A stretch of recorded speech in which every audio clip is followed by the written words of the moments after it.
After studying this module, you shall be able to know about head injury, about various types of skull fracture, the mechanism of various intracranial injuries, and the various types of intracranial hemorrhages.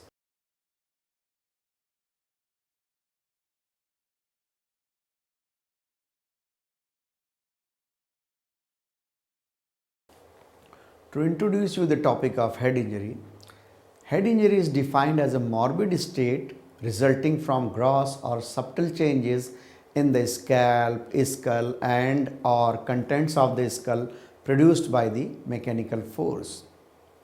So any kind of craniocerebral injury can be caused by any kind of blow on any part of head, the commonest cause being the blunt external force or impact. So the head injury comprises of injury to scalp, skull as well as injury to the contents of the skull, that is meninges, brain and vessels. So all the parts of the head, that includes everything. Scalp. Thickness of the scalp is variable, ranging from few millimeters to 15 millimeter, and most wounds are caused by the blunt force to the head as a result of assault or fall. These can be contusions, the lacerations, the abrasions as well. All three types of injuries. The contusions. Bruising of scalp is better felt than seen. It may occur in superficial fascia, in the temporalis muscle, or in the loose areolar tissue between galea aponeurotica and the pericranium. The contusions of fascia appear as superficial swelling and are limited in size due to dense tissue. This hematoma of the scalp may be very extensive and spread over most of the skull. The bruises of scalp are invariably associated with the prominent edema. The multiple contusions of scalp may join together, and therefore it is often difficult to determine the number of blows inflicted in this scenario. The lacerations. The lacerations of scalp, they look like an incised wound because they bleed profusely, and even fatal blood loss can occur from an extensive scalp injury if not managed by the treatment. Fall on the flat surface. A blow from flat object will cause a ragged split which may be linear, stellate or irregular. Mostly gross injury is the avulsion of a large area of the scalp, and this happens in traffic accidents or if the hair become entangled in a machinery. The lacerations of a scalp may reproduce the pattern of the inflicting object. Major problem is differentiation between the incised and lacerated wound. That is the biggest problem.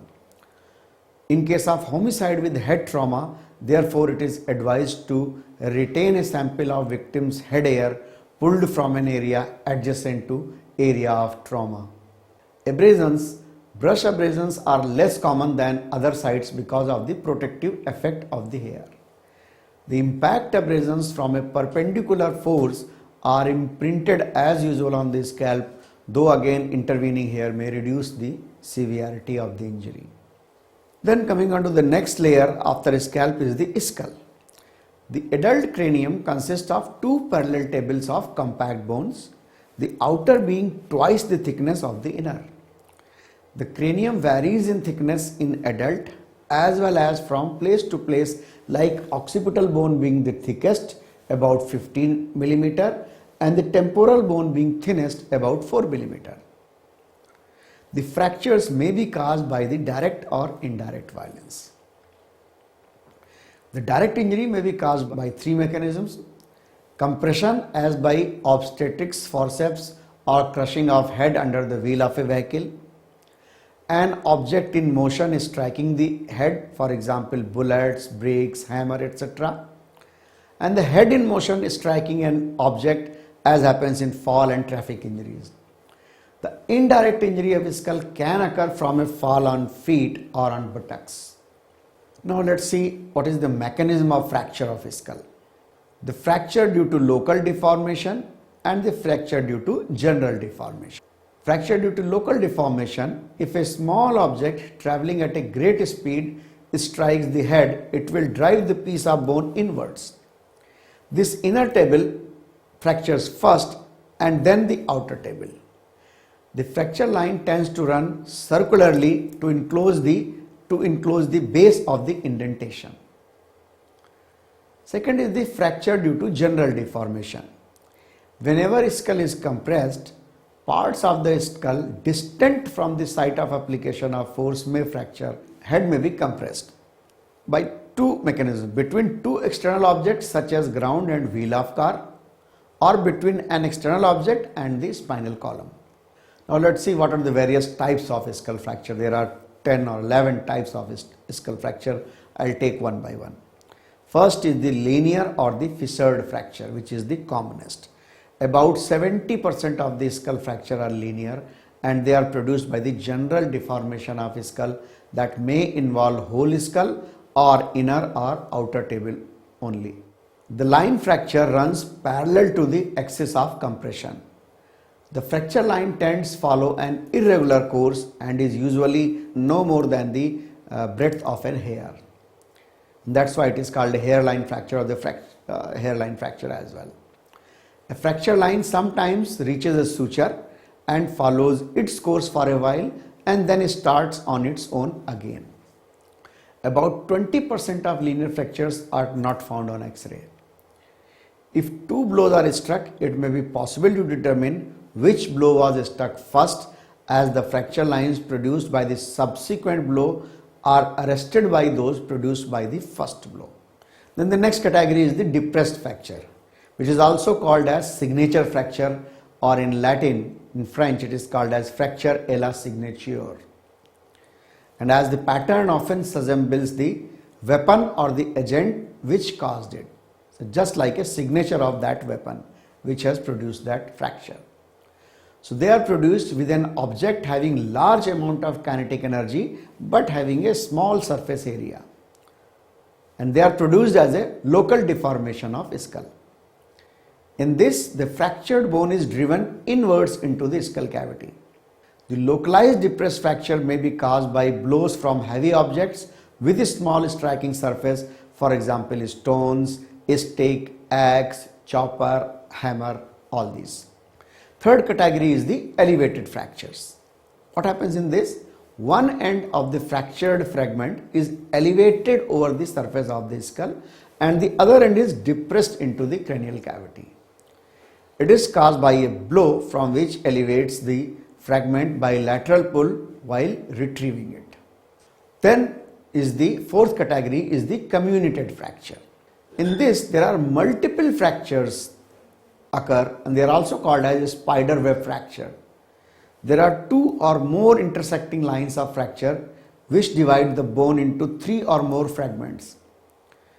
They are significant force striking over a broad area such as crushing head injuries, vehicle accident and fall from a height on hard surface or by repeated blow by a weapon with a large striking surface, for example heavy iron bar or thick stick. Fifth category is the pond or indented fracture. They occur only in skulls which are elastic, for example skull of infants. They may result from an obstetric forceps blade or blow from a blunt object. The inner table is not fractured, but fissured fracture may occur in the outer table. And they resemble a dent in the ping pong ball.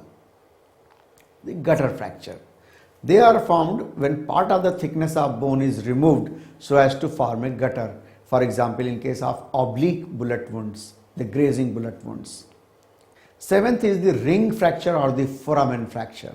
This is a type of basically a fissured fracture but encircles the skull in such a manner that the interior third is separated at its junction with the middle and posterior third. But usually the term is applied to fracture which runs at about 3 to 5 centimeters outside the foramen magnum and encircles it. They occur after fall from height on the foot or on the buttocks. In very severe cases, spine may be driven into the skull cavity. A severe blow to vertex may cause a ring fracture. Next is the perforating fracture. They are caused by firearms and pointed sharp weapons like daggers and knife. The weapon passes through both tables of a skull, leaving more or less a clean-cut opening corresponding to the size of weapon used. Then ninth is the blowout fracture. This blunt trauma to the eye which causes fracture of floor and medium wall of the orbit. Then the 10th is the diastatic fracture or the sutural separations, also called as sutural fractures. The separation of sutures occurs only in young persons when the sutures are not united. They are particularly common in traffic accidents and usually it is seen in the sagittal suture. Let's see what are the circumstances of skull fracture. Of course, most fractures are due to accident as happened in a fall or in a case of road traffic accident. Multiple localized and depressed fractures suggest homicide. Suicide by head injury is rarest because it is very painful and cannot be produced easily. But it may be caused when the victim jumps from a height. Then after studying the injuries of the skull, then going in further into the deepest layers or deeper structures of the skull, that is injuries of brain and meninges. The intracerebral lesions are divided according to the state of dura, the dura matter, that is the covering of the brain. If dura is lacerated, it is called open injury. If it is intact, it is called closed injury. Whether the skull is fractured or not, it doesn't matter. Now let's understand the mechanism of cerebral injuries. Brain injuries can be caused by penetration by a foreign object such as knife or bullet, by distortion of the skull, or by the acceleration and deceleration injuries which occur due to sudden movement of the head which produce intracranial pressure gradients. The shear strain may develop in the underlying brain tissue which leads further to distortion. The types of intracranial injuries can be the contusions, lacerations, all these. So we will take one by one. The contusions of the brain. These are the circumscribed areas of brain tissue destruction which are accompanied by the extravasation of blood into the affected tissue. They are produced by blunt force and are found in grey and white matter due to injury of the blood vessels by the mechanical stress. They present as streaks or group of punctate hemorrhages, most often found in frontal and temporal lobes of the brain. Most hemorrhages occur at the crest of convolutions facing the dura of the fox and tentorium. Blow to the back of head produces little occipital contusions, although there may be posterior cerebral contusion. Blow to the top of head produces minimal coupe contusion but prominent CONTRECOUP, subtemporal or uncal contusions. Blows to the side of head produces lateral coupe lesions and prominent CONTRECOUP contusions. Blow to the front of head usually do not produce cerebral contusion. The old contusions appear as a shrunken yellowish brown areas which are called as plaque zones. Lacerations. These are the traumatic lesions in which there are loss of continuity of the substance of the brain. Surface lacerations are accompanied by rupture of pia mater as well as subarachnoid hemorrhages. These tears are caused by stretching and shearing forces within the tissue produced by the blunt force. They are usually seen underneath the skull fractures. All penetrating injuries produces lacerations of brain. In depressed fractures, the fragment of bone may be driven in the brain tissue, thus causing further laceration. In severe hyperextension of the head, as happens in the road traffic accidents, laceration may be produced at the junction of medulla and pons or may lead to the avulsion of pons as well. The CONTRECOUP lesions. Coupe means that the injury is located beneath the area of impact and results directly by the impacting force. The CONTRECOUP means that the lesion is present in an area opposite the side of impact. So if the impact is on the left side, the injury is produced on the right side. that is the CONTRECOUP.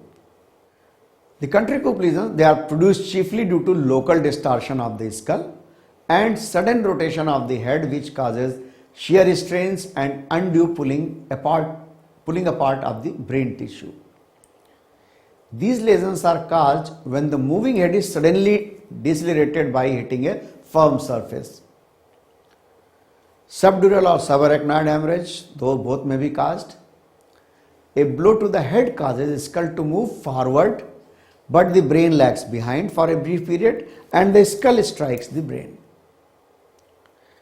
Another factor responsible is the formation of a cavity or vacuum inside the cranial cavity on the opposite side of impact, which exerts a suction effect which further damages the brain. The occipital injuries produce CONTRECOUP lesion in the frontal region. So a blow to the front of head may damage the inner and lower parts of the back of the brain. A fall on the side of the head may cause a fracture at that side and contusion of the opposite side. So all combination of injuries is possible. Then concussion of the brain. This is a state of temporary unconsciousness due to partial or complete paralysis of cerebral functions due to head injury and comes on immediately after the injury and is always followed by amnesia and tend to spontaneous recovery. Amnesia, that is the loss of memory. They occur due to acceleration or deceleration of the head. The violent head movements cause shearing or stretching of the nerve fibers and axonal damage. The severe injuries occur in coronal head motions only. Sagittal head motions produce mild or moderate damage. They may be produced by the direct impact to the head or by indirect violence as a result of fall on feet or buttocks. There is diffuse axonal injury, a functional abnormality of the nerve cells and their connections. Then there is edema of brain and swelling. In brain swelling, edema is mainly intracellular. The organ is enlarged and firm but has a relatively dry cut surface. In the edema of brain, fluid collection is interstitial. The organ is enlarged and soft and has a very watery cut surface. It may occur following significant head injury. It may be focal or diffuse involving both hemispheres of the brain. Cerebral compression. Any increase in the size of the brain due to generalized swelling or space occupying lesions results in the compression of the brain. This leads to decrease in the amount of CSF in the ventricles and subarachnoid space. A further rise in the pressure leads to progressive interference with the blood supply of the brain. Then injuries to brain stem may be caused by stretching of peduncles when the hemispheres shift, deceleration against basi sphenoid and dorsum celli, lateral shift of peduncles against tentorial margins, stretch or avulsion from it of the cranial nerves, and the traction on its vascular supply. Spontaneous pontine bleed is usually single. There may be multifocal bleed which later unites. Pinpoint pupil not reacting to light in case of head injury indicates pontine bleed. This is the pictorial diagram which depicts various types of intracranial hemorrhages, whether traumatic or non-traumatic. These are the various areas of the structure of the brain, so that to understand what type of various hemorrhages are there. Basically from outer to inner we will go in a stepwise manner. Extradural hemorrhages. The dura is strong, the outer layer of which is firmly attached to skull, and inner layer merges with the arachnoid. So because of that, if the bleeding occurs there occurs the extradural hemorrhages. It is caused almost exclusively due to trauma. It may be caused by fall from a height or in being hit by a moving object or after a minor accident. In almost all the cases, the hematoma is directly under the site of the injury. A blow over the lateral convexity of the head may fracture temporal bone and injure the middle meningeal artery, especially in its posterior course. Less commonly, the posterior meningeal artery near the foramen magnum, there occurs the parieto-occipital hematoma, or the anterior meningeal artery near the cribriform plate are injured, there occurs the frontotemporal hematoma. A blow over the forehead involves the anterior ethmoidal artery. A blow over the occiput or behind the ear may tear the transverse sigmoidal sinus and produces posterior fossa hematoma. A blow on the vertex may cause hemorrhage from the sagittal sinus. The venous extradural hemorrhage accompanies fracture of a skull and is due to bleeding from the diploic veins. It is the least common type of meningeal bleed and is seen only in 1 to 3% of the cases. It is rare in first 2 years of life due to greater adherence of the dura to the skull, but are common in adults. If we examine the blood clot, the clot has typical limitations due to dural attachment at the suture lines. The clot is sharply defined, presses the dura inwards and causes a localized concavity of the external surface of the brain. The clot is oval or circular, rubbery in consistency, reddish purple in color, about 10 to 20 centimeters in diameter, 2 to 6 centimeters thick, and is adherent to the dura. Usually 100 ml is the minimum amount of blood or hemorrhage, EDH, extradural hemorrhage, which is associated with the fatality. About 20 to 50% cases of the EDH are fatal. Chronic extradural hematomas are rare and may or may not be associated with the skull fractures. They are commonly seen in the older children and young adults. Sudden death may occur after several days if they are bursting.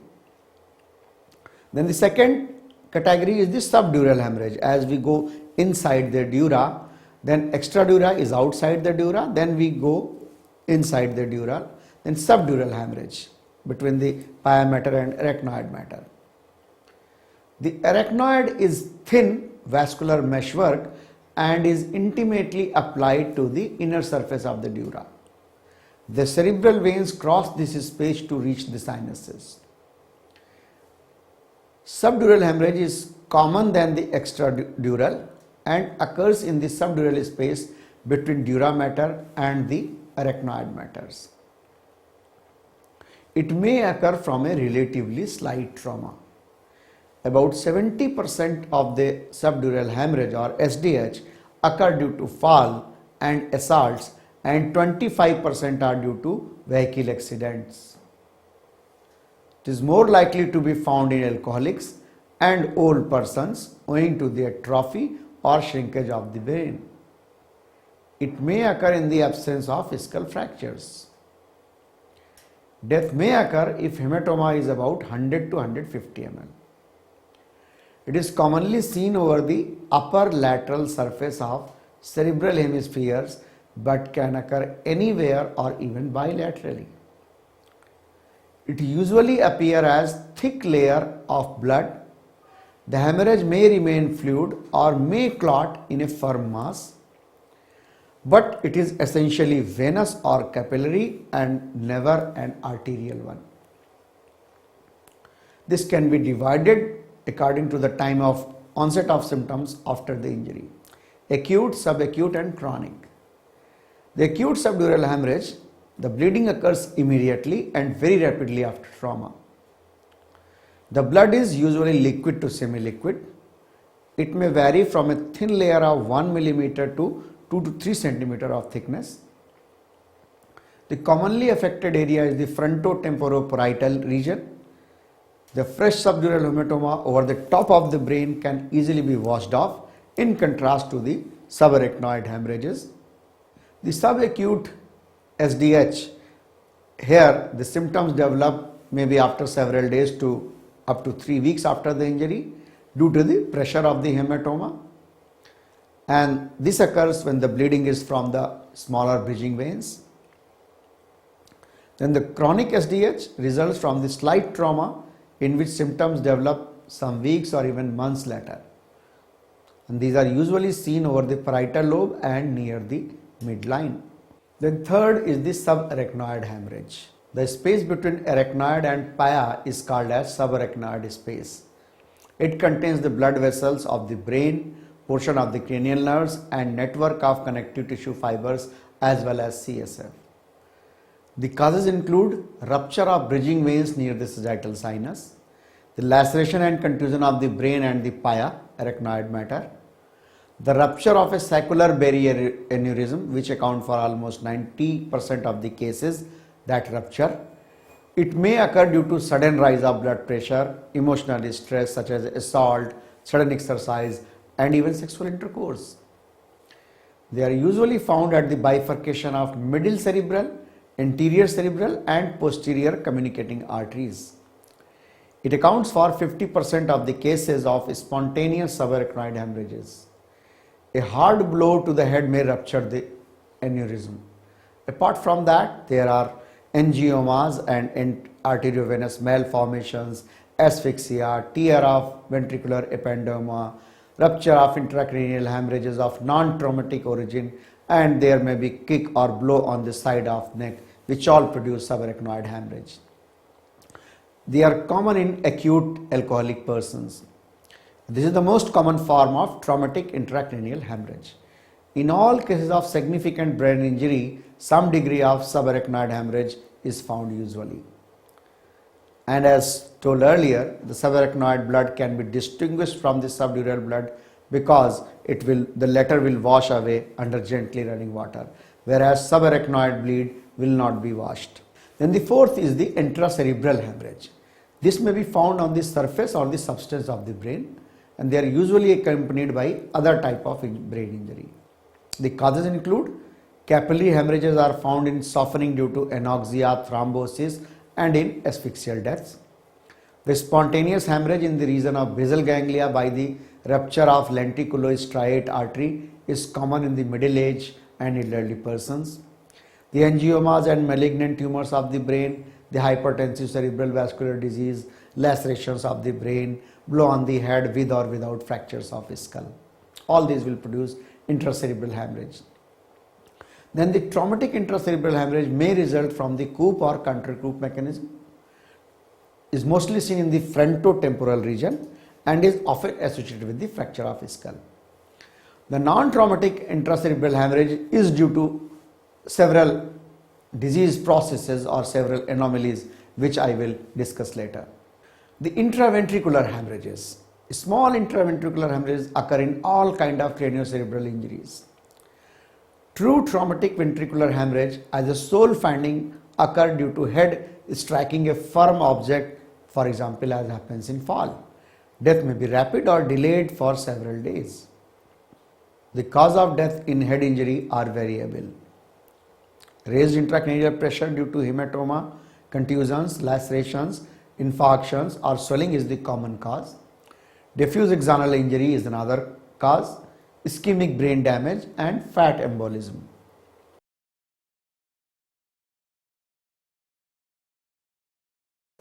To summarize the topic of head injury, it is a morbid state resulting from gross or subtle changes in the skull and or contents of the skull produced by mechanical force. Different type of skull fractures produced are linear, depressed, elevated, gutter, comminuted, pond, ring as well as sutural separation. The various types of intracranial hemorrhages include extradural, subdural, subarachnoid, intracerebral and intraventricular. The traumatic intracellular hemorrhage results from the COUP and the CONTRECOUP mechanism. It is mostly seen in the frontotemporal region and is often associated with the fracture of skull. The non-traumatic intracerebral hemorrhage is due to cerebral aneurysm, degeneration of the arteries, syphilis and tumors, especially the angiomas.